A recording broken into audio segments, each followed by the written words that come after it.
Bakristo bavandimwe, igisibo n'urugendo rw'iminsi 40 rutugeza kuri Pasika.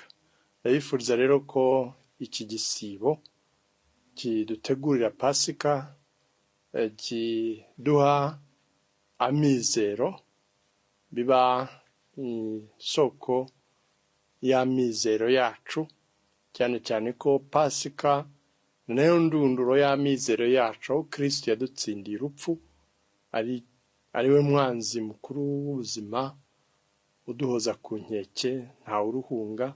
Yezu Kristo yaduhaye amizero akomeye mu izuka rye, adutsindira urupfu, akatufungurira amarembo y'ubugingo bw'iteka. Muzagire rero igisibo cyiza, urugendo rwiza tuganisha kuri Pasika.